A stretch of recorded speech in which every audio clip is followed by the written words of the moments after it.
This is the spot of the lynching of Mary Turner. In southern Georgia during the early spring, on the evening of May 16, 1918, a white plantation owner by the name of Hampton Smith was found murdered by the age of 25. Smith was known for abusing and beating his workers, and for bailing people out of jail, and having them work off their debt in his fields.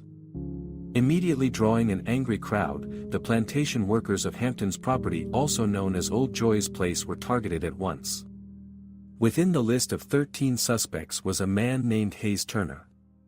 Born in 1892, Hayes Turner was a 19-year-old farm laborer who was married to a young woman named Mary Hattie Graham. Taking her married name of Turner, Mary was 8 months pregnant at the time of Hampton Smith's killing, and the couple knew all too well about the dangers they now face for simply being black. Within just 3 days of Smith's untimely death, Hayes Turner was one of many who were captured by police and arrested as a suspect. Little did Turner know that a plantation worker named Sidney Johnson was already being looked at as the main suspect, not Turner. Sidney Johnson, a black man working to pay a legal fee for rolling dice, confessed to killing Mr. Smith during a quarrel about being overworked. Police officers killed Mr. Johnson in a shootout. Hayes Turner was questioned and kept in county jail for further investigation. That was until the sheriff decided Turner might be more safe from the town's angry mob if he was taken to a neighboring city and held in custody there. County Sheriff Wade, who was accompanied by a court clerk, removed Hayes from his cell and headed toward the town of Quitman. Hayes never made it. At some point Sheriff Wade stopped the vehicle en route as a mob of 40 white men blocked the road.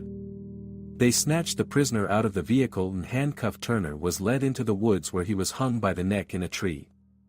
His body was left hanging from the tree over the weekend and not cut down until Monday. When it was finally cut down and his corpse was buried no more than 50 feet from the tree where he was murdered. Already distraught over the arrest of her husband while she was pregnant and close to her delivery date, Hayes Turner's wife Mary was traumatized the following day when she heard her husband had been lynched.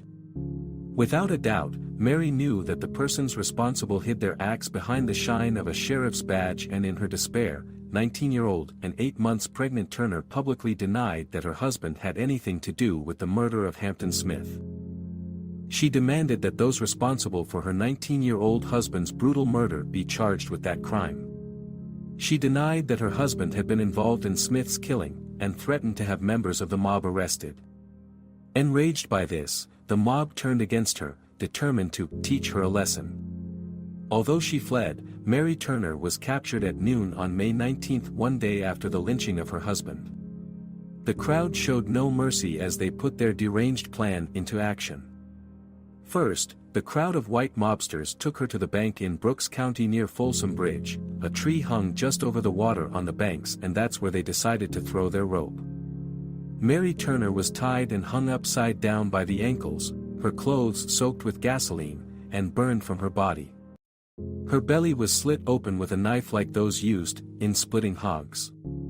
Her unborn babe fell to the ground and gave 2 feeble cries. Its head was crushed by a member of the mob with his heel, and the crowd shot hundreds of bullets into Turner's body. Mary Turner was cut down and buried with her child near the tree, with a whiskey bottle marking the grave. Although local officials were given the names of instigators and 15 specific participants, no one was ever charged or convicted of the murders. A historical marker memorializing Turner was placed near the lynching site and dedicated on May 15, 2010.